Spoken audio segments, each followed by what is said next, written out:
Next, we have a panel, Driving the AdTech Development with Blockchain. Your moderator, Stuart Rogers, Director of Marketing, Technologist, and Analyst-at-Large at VentureBeat. Please welcome Stuart.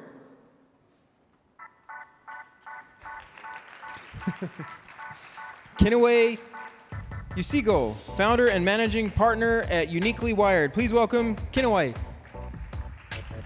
Kyle ELLICOTT, Techie and Innovator, Chief Labs Officer and Founder at ReadWrite Labs. Please welcome Kyle. Please welcome KELSEY Cole, Marketing Magazine's Top 30 Under 30, co-founder at Adbank, leading female in crypto. ANGELO DODARO, investor, CMO, and co-founder at Adbank, marketing expert with over a decade of background. And Christopher OBEREDER, serial entrepreneur, CMO at TV2, listed as Forbes 30 Under 30. Thank you. Thank you.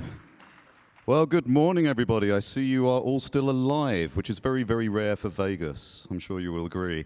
We are going to talk about AdTech. We're going to talk about AdTech from lots of different perspectives. But before we get started, you've had a short introduction of all of our wonderful panelists here, but I'd like to just get them to give us like 30, 45 seconds of why AdTech in particular is important to them. What is your particular driving need for understanding AdTech and cryptocurrencies and blockchain technology right now? KANAWAY. Hi, so YUSINGCO from Uniquely Wired. I think AdTech's really interesting at the moment because at the end of the day, the landscape in the terms of the crypto space is changing. So a lot of the in our world, we call it now traditional, but Google, AdWords, Facebook, and so forth, which is where typically we want to advertise and where we get the most reach, is now looking to potentially, or has kind of limited the advertising space in those forums. So in a sense, AdTech for us, in terms of the crypto space, is much more limited. So we need to look at new innovations, particularly how the blockchain's working and how we can bring transparency to that and actually get exposure for a lot of our projects. So in terms of the space, it's a very hot topic because at the end of the day, we've got new innovations, new blockchain startups that we want to be able to get out and let the rest of the world know. And how do we do that? It's a really interesting space to get to understand. So hopefully we'll get a little bit more light from the rest of our panelists. So I'm Kyle, I'm with ReadWrite and ReadWrite Labs. For me, advertising tech is quite a big deal in terms of its advancement. I've been in the advertising space probably for 15 some odd years, and transparency has been one of the biggest issues when it comes to figuring out where your ads is being served, who's viewing them, what the actual view count is, and what the level of engagement has happened. So for me, it's actually a very big topic, running a publication, but also advising several others, and then also working with a lot of companies to help get them that exposure, being able to authenticate that and also see some authenticity as well would be pretty exciting. I'm KELSEY. I'm the co-founder and chief strategy officer of Adbank. And I'm also a proud advisor to a couple of projects I think are going to help shift the space as well, called Cool Cousin and Red Pen. I believe we're in the midst of a huge global renaissance. I like to look at the ad tech space as a very actually romantic place right now because I feel like somebody's laughing at the same time. Maybe they're laughing at me because I said ad tech is romantic. But I think we're kind of getting back to that same place as content consumers that we were back, back in the day when we loved listening to soap operas on the TV and we loved, soap operas on the radio, and we loved watching TV, and commercials were good and there was a story and everything was beautiful. And I think as consumers, we're really looking for that again, and ad tech has gotten us to a place where it's so transactional, and I think we're starting to move past that, where we have the opportunity to really create great advertisement, and technology helps it reach the right people instead of, harassing you and following you online. Thank you. My name is Angelo DODARO. I am the chief marketing officer and co-founder of Adbank. When I think about ad tech and blockchain, to me it gets me very excited because I see advertisers and content creators as the critical stakeholders that keep the ecosystem alive that we all enjoy, and that is just content.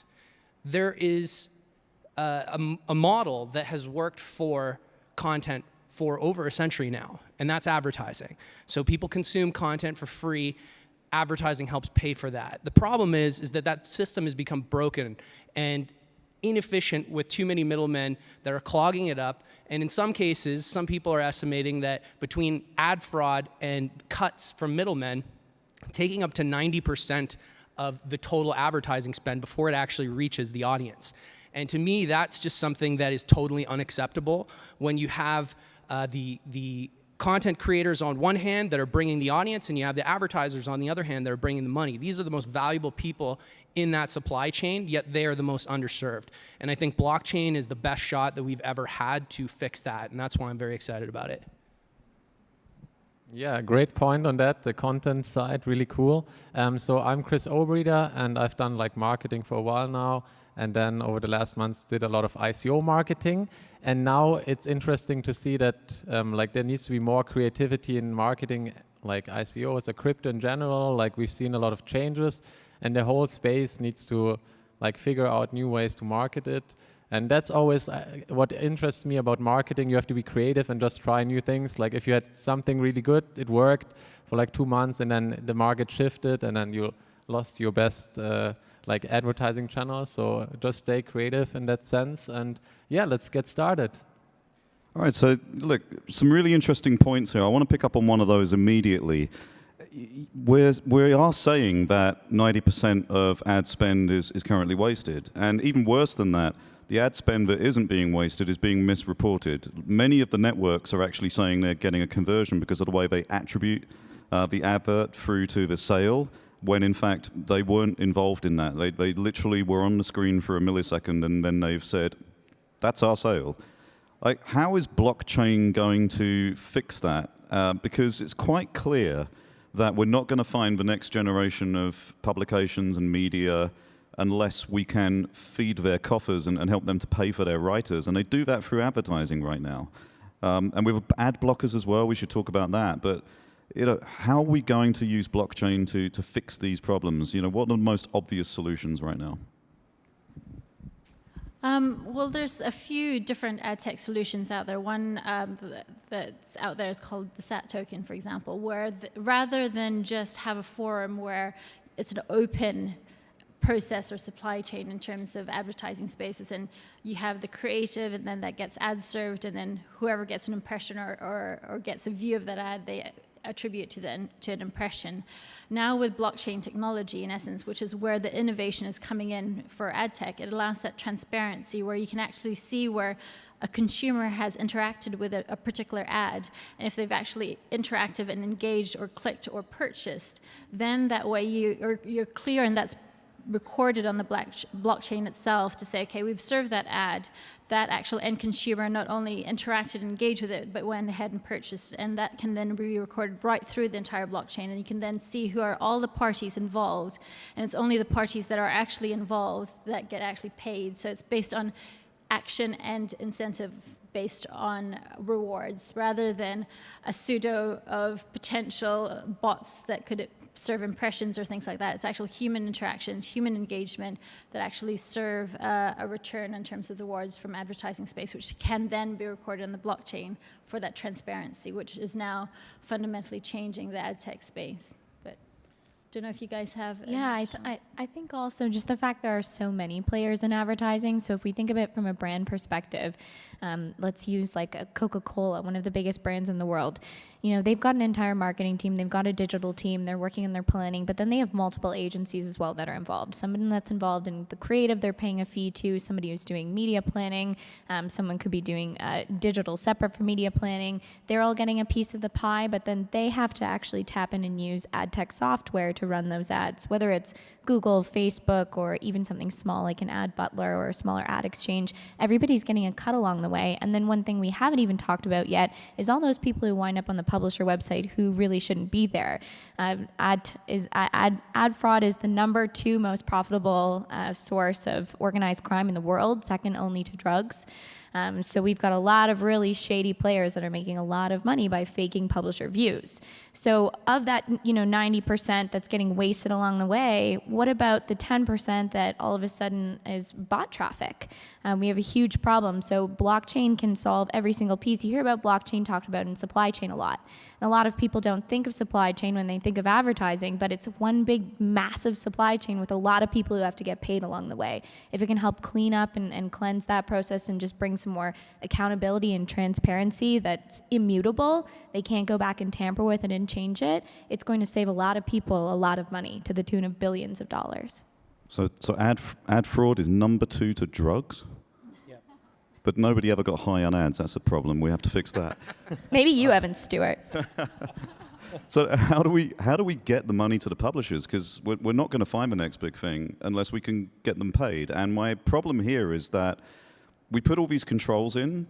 Those controls actually reduce the amount of ads because we get rid of the ad fraud, which reduces the revenue to the publisher, which means we're still in a problem because publishers aren't getting paid. How do we solve that? I think, excuse me, this is a common misconception, and I think some publishers are almost afraid of blockchain because they see it as a threat to their revenue. And I can tell you, I've managed several multi-million-dollar campaigns, using tools like Facebook, Google AdWords.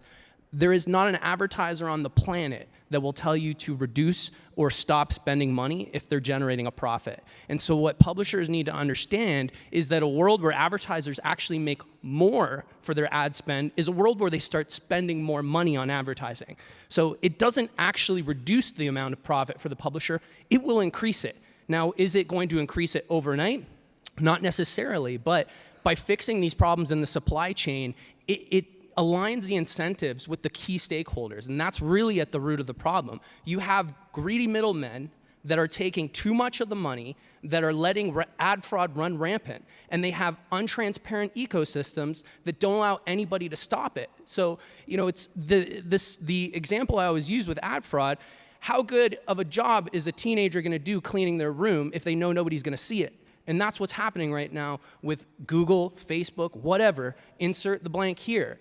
And it all starts with creating transparency so that we can see what's going on inside the house. The houses need to be glass houses, and that's what needs to happen first. Which also doesn't necessarily limit supply. I didn't mean to cut you off. I saw you talking. Sorry, but it also doesn't necessarily mean a limitation of supply. It actually could increase supply because now it introduces a level of transparency of what people are or are not engaging with, what people like, what demographics like what, which now can create new levels of content or new levels of advertising that we may never have thought of. I mean, right now we've seen really schemy, shady advertisements that say vote here. One question with four little bubbles, and you click it and it takes you to some random website. What if you can actually vote within that box? And then when you vote, it says you receive an award. Well, now that award is sent to you automatically. That's a new level of content or a new level of advertising that today is either very shady or just not done appropriately. So it could actually increase supply versus decrease it. I just wanted to add in for the publishers as well, because they, fundamentally they are at the heart of this whole ecosystem. And again, going back to that renaissance of how important good content is and how we value it now more than ever, but it seems to be getting lost because we can't pay our writers. Well, the biggest struggle for a publisher, which is the person that's in charge of making money at the establishment, is the reporting system. If they can't accurately say to a marketing manager or to a CMO who has to report into the CEO, who reports into a board of people to showcase profit, if they can't show that they've contributed to that profit, they're going to lose the spend. But just like Angela was saying, if an advertiser's campaign is going well, they're going to turn the heat up. There's a great Henry Ford quote that he says, if you're trying to save money on advertising, stopping spending money on advertising is like stopping a clock to save time. It doesn't happen. And any good publisher knows that. But the publishers are struggling because they're not tech companies. They're having to rely on these ad tech companies. It's too expensive for a smaller publisher, especially, to have a coder in-house. They have to rely on these ad tech companies. The companies are lying, and so their customers are getting ripped off all along the way, and they can't help it. If we give them transparency, then they can solve these problems in their own ecosystem. Yeah. And then also regarding I think blockchain in general will disrupt a few monopolies, definitely. And like basically publishing is like in the hands of a few, we know that. So I think it will make it, and especially that coupled with like AR and AI, especially AI, I think can solve a lot of problems, because right now, like look at all the views that you're getting and all of that, like you don't know what the views are like you see the number, but in general, you don't know much about it. Just think about like adding like AI to it, so you know how much attention is actually spent to it.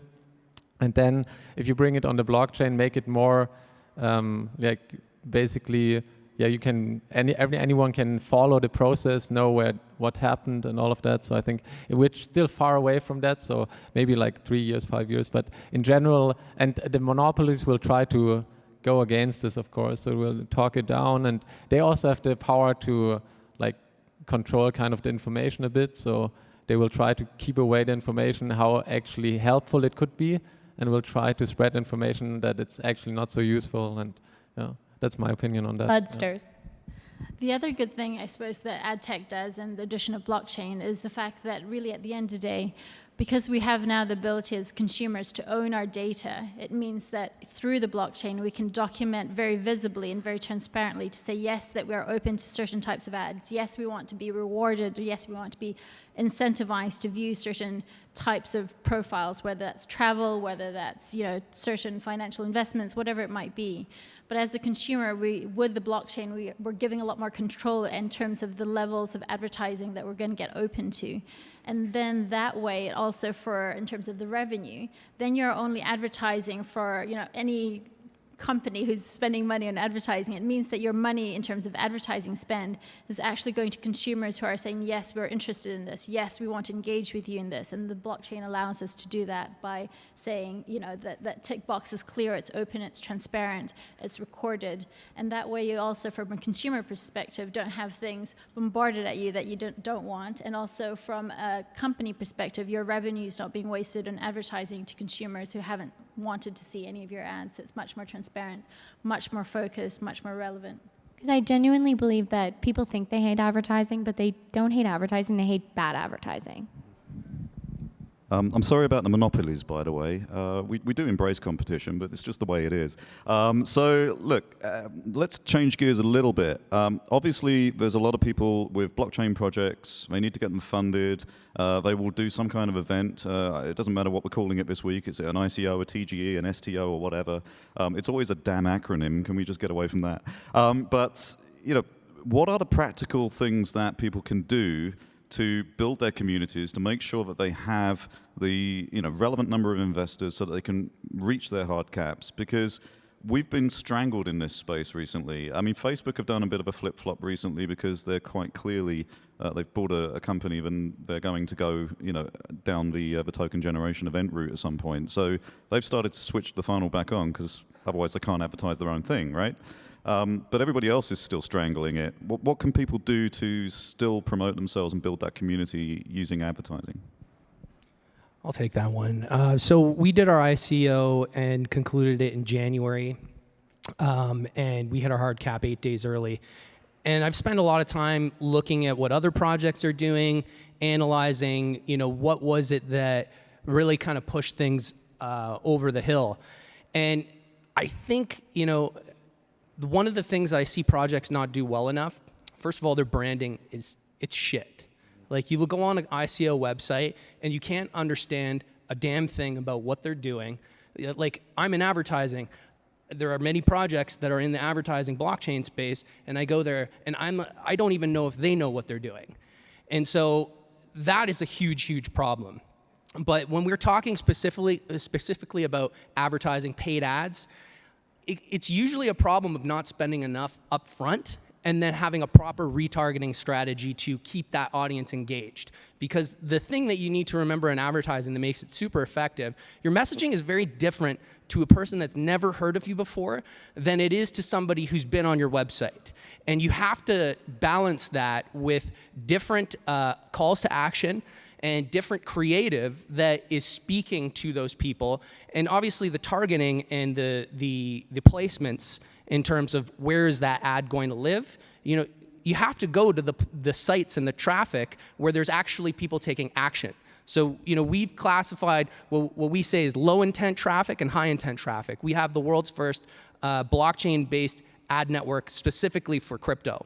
It's called Intergalactic Ads.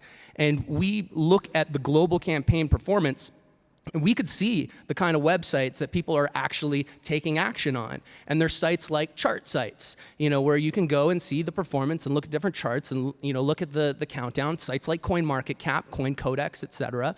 ICO listing sites. We have another site called ICO Creed.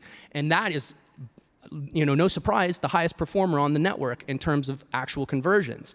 And when you see lower conversions, it's sites that are going a little bit more on the fringe. Or, for example, I'll give you, if you go on a website that wrote an article about Bitcoin hitting 20,000, everybody was reading about that when Bitcoin hit 20,000. So if you have an advertisement on a site or on a page that's talking about Bitcoin hitting 20,000, my grandma read that article. My cab driver read that article.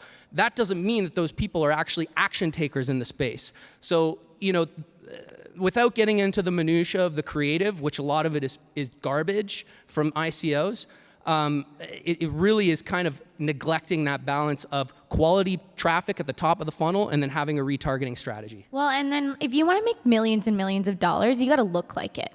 I mean, come on. Start to spend like what you want to be, right? You want the job, you got to dress for the promotion.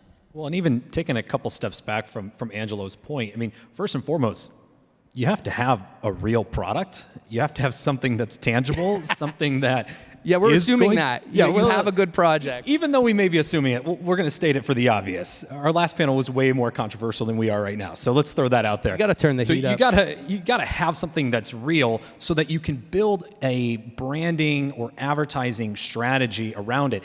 Second, forget the fact that you're in blockchain or that you're in crypto. You're building a product, you're building a company, and you are building a promotional or advertising strategy just as if you were a mobile app, you were a car wash. It doesn't matter what you're doing, you're building a business. And third, your community, Angelo brought this up great, is that your community is not one and done. I've seen so many of these projects that are like... We will never leave you alone, trust me. Yeah, they're like, oh, hey, join our community. You see no other content, you never hear any kind of engagement, it's just continuous join, join, join. You are building a community that's going to fund you, that's going to use your product, that's going to continue to fuel and promote you. Give a damn about them. Learn how to separate them into different buckets. I mean, look at the basics of a funnel analysis that any company who is building an advertising strategy would put together. You need to think in that exact same way. And most of the companies, to Angelo's point, don't. It's just, oh, we're going to advertise here, or we're going to advertise on these very few networks. There are so many places in this world to advertise your product. And if you are solely focusing on the cryptocurrency or the blockchain-based, community websites, for instance, you're fucked. I mean, go out and actually look at where your community is going. If you're building something esports, target gaming, target mobile. Look at where your community lives, traditional and non-traditional, and build a community from there. And be authentic about it and listen to what Angelo just said and build upon it. Wait, can we just back up a second? I can't get this part out of my head where you said we're trying to build real products. I thought we were just like pumping out ERC-20s just for the sake of it. I don't know. That's what it seems like these days, because this is a huge, huge problem. Here is my white paper. Send me $30 million. And how many projects, if you are an ICO founder, you get bombarded with emails every day, 20 a day. At least 20 a day. Send me, 20 ETH on Telegram, no name, no website, no nothing, and people are still doing it because they're not trying to build a real product. And I think that's at the root cause of what's happening with why the branding sucks and why all the messaging is off, is because they actually don't know what they're doing. You can hire the best marketers in the world, but if you don't know what your product is, they're not going to be able to tell everybody else what your product is. And I think, we've seen it now in terms of the crypto space. There's been a lot of opportunistic ICOs, which has actually given a bad rap for the entire industry. And if at the end of the day, if we can't go back down to the basics, and it really fundamentally comes back down to that, is what's the problem we're solving for that consumer? What's the problem we're solving for that business? And it really comes down to that. And actually looking at your business, what is the foundations? What's the bricks and mortar? It's the technology like blockchain, which is fantastic. We're all fans of blockchain, hence why we're all here. it's brilliant, but it's an enabling technology. At the foundations of it, you've got to have a solution that solves a problem for the consumers, and you've got to understand those consumers, whether it's a business-to-business solution or it's a business-to-consumer.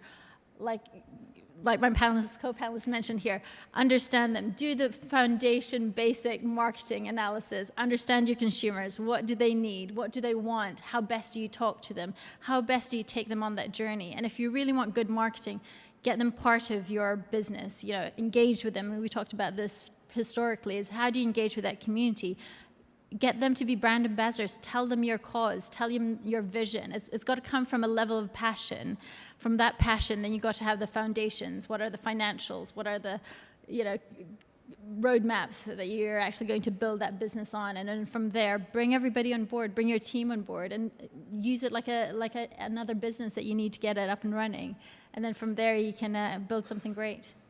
Yeah, and then in general, I would say what we can see as well, it's kind of, we're entering marketing phase 2 right now. It's getting a lot harder, and like fundraising has never been easy. It's been easy maybe like the last months, like in the hype phase, it's been easy. But look at like, if you try to raise funding for your startup in Silicon Valley, you have to pitch like, I lived there 2 years, you had to pitch like 500 times, and they always said no, like 99% of the time they say no. It's the same now with the crypto investors. Like right now, if I see an ad from ANGELO, for example, and it's like an ICO, I'm really skeptical right now because I lost money. Like no, not just in general. In general, I mean, like, I'm really skeptical because I'm in the like kind of minus, like the retail investors that invested then, they all lost money. So why would they invest now again?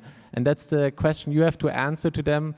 And that's why everyone is skeptical right now. So in general, I would say be careful like where you spend money, like hold on to it. The last months people, or in general companies, spend so much on ads, spend so much in general because they were going for like high raises. Now, as Stuart mentioned, like going for hard caps, people are trying to reach the soft caps. Like the hard caps are like really far away, and it's really hard to get there. And Kyle also mentioned, try to target new ad groups. That's very good, I think, because if you try to just go for the retail investors with like an ICO rating page or something like that, they all lost their money. So if you target me, don't target me right now. Like it's not good because I'm like just trying to save right now.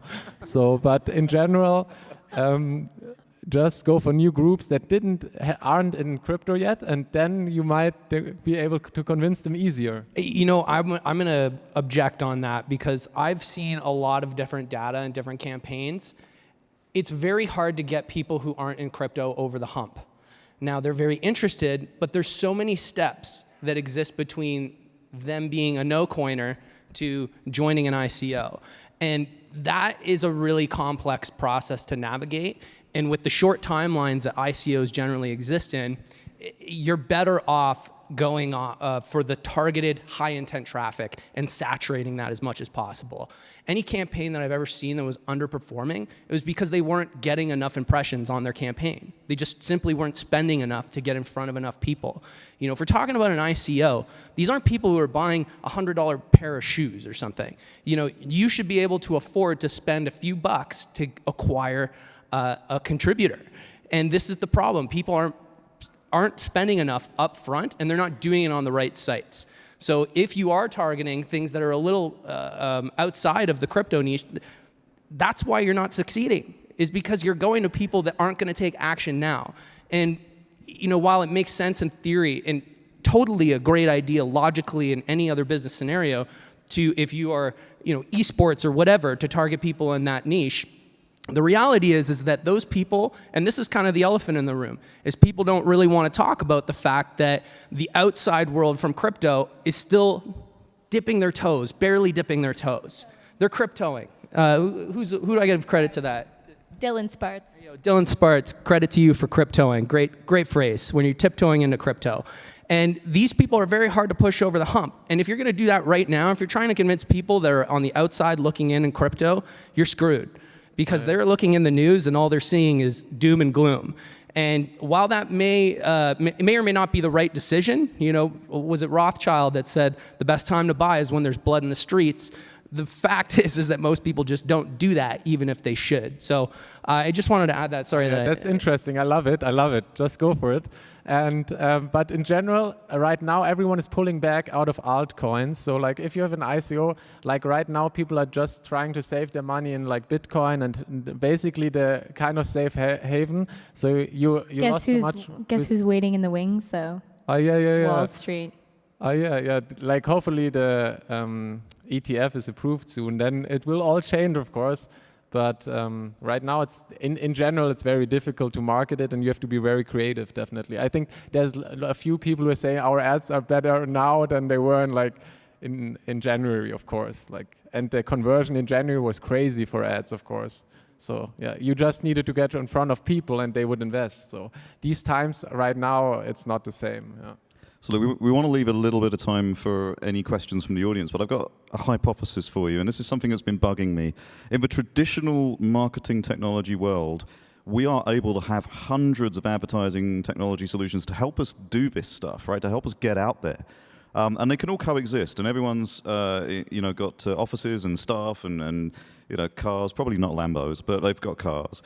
And that's great, but theoretically, in a blockchain technology ad tech world, we can have multiple people start up a company. We've got 12 solutions right now that are trying to solve mobile advertising fraud, for example. But surely once we decide which one of those transparent distributed ledgers does the job, we don't need the other 11. Are we really just creating these oligopolies? Is that the truth, or can these solutions coexist? I think that the good ones need to be modular so they can partner and pair with each other, because this decentralized society that we're moving into, or the hope of it, I know it's all very ethereal right now. We still live in a very enterprise-driven world. We have to work together. The biggest brands in the world use hundreds and thousands of suppliers. We have to be ready to play together and build our tech so we can start to build this beautiful castle of all kinds of different stone. Well, and having a few major players that rule the industry is exactly what's wrong with the industry. So, people also need to realize, especially people in crypto, how nuanced ad tech is. There are so many different components. It's very fragmented. There are so many different things that are very complex issues that are being solved in ad tech, blockchain and non-blockchain. And so this isn't a winner-takes-all sort of scenario, and we want to utilize blockchain to avoid having a winner-takes-all scenario, because that is the root of all of our major problems right now. And I think one of the things is we always have to remember, really, at the end of it, I think I mentioned it to somebody I was having a discussion at the back with, at the end of the day, we are actually all human beings. We love technology. Again, we are all here because we love it. But at the end of the day, we've got to remember fundamentally both the businesses we work with and our consumers are human beings. So at the end of the day, it would be, I suppose, limiting to think that as human beings that we'd think that we wouldn't be able to continually innovate. And I think it's everybody, the gift is there for everybody out there to come up with new innovations to solve new problems that we won't anticipate for today. And that's where always the opportunity is going to come. So I think it's a chance for everybody to get on board and look at problems in the market and how do we actually value add a solution. You heard it here first, ladies and gentlemen. Consumers are human beings. Look, let's ask some of our wonderful audience a question. I'm going to grab this catch box thing here. If you happen to have a question, please raise your hand. I'll throw this out to you. You want to point this black thing at you so we can hear you.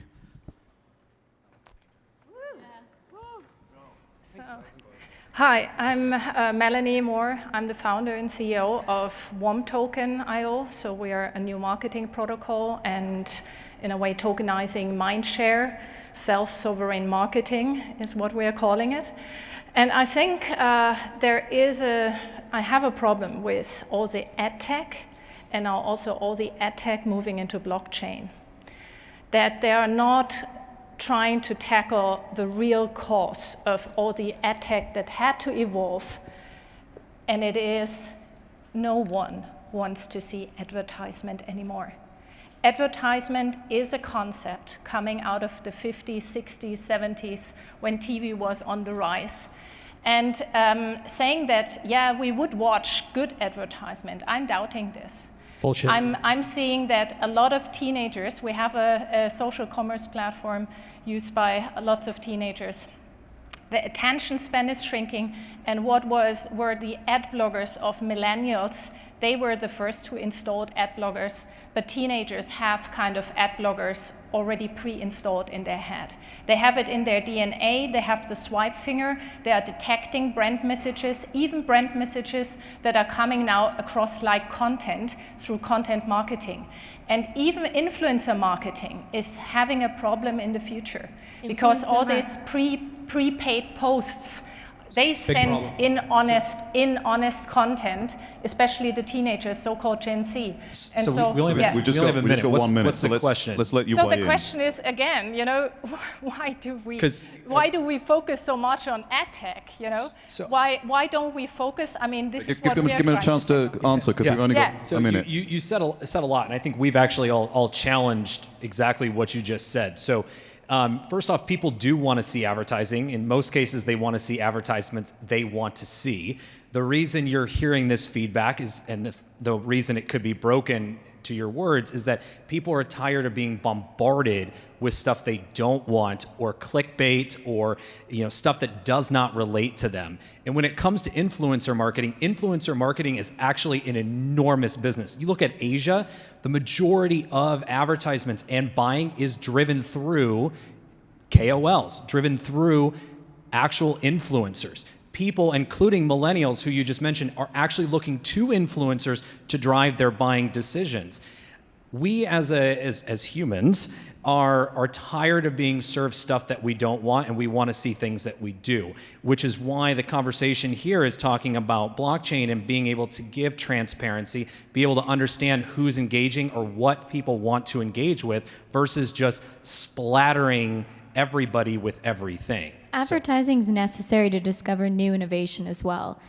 It's a very necessary part of our discovery journey as consumers. That sweater you're wearing, I'm sure, came from a store that you saw an advertisement once. You can't tell me that you yourself have never been affected by advertising, even in a positive way. Or somebody that was affected by advertising that referred it to you. And even with influencer marketing, we talk about the next Gen Z, as we say in Canada, or Gen Z here in the States. If we look at, Kylie Jenner, who's a Kardashian, maybe not the most popular example, but let's look at the figures. She became a billionaire this year because she started her own cosmetics line that she sold completely direct to consumer, not a single retail partner. That woman is 20 years old. She's worth $1 billion. So look, we've run out of time, but I'm just going to quickly weigh in with one thing. You've seen the massive growth in artificially intelligent assistants like Google and Alexa. That's because people are giving up their data in return for value, because those solutions are personalized. They're giving you exactly the answer you want. And if we turn advertising into that experience, giving you exactly the right ad, right product, right time on the right device, then it will become super popular again. And it's just these really hugely awful adverts that we're getting bombarded with that are screwing everything up for everybody. And these bad adverts out there, they're actually getting penalized for having crappy ads. They pay more to advertise them. So there is scoring systems that exist in all major ad tech out there that if you have an ad that's resonating with your audience, you're paying less for it. So it's actually in your best interest to do everything you can as a company to have advertising that is effective, rather than pushing your garbage out there, because it's always more expensive. That's a perfect footnote to end on. Thank you ever so much. Please give a warm round of applause to our wonderful experts. Thank you, everyone. That was our panel on driving the ad tech development with blockchain. Give them another round of applause. Next, we're going to have a networking break until 11:10. So make sure you're back at 11:10, because then we're going to talk about the story of success and exclusive insights from Cointelegraph.com. So go ahead, have some fun, chat each other up, enjoy the company, and be back here by 11:10. Thank you.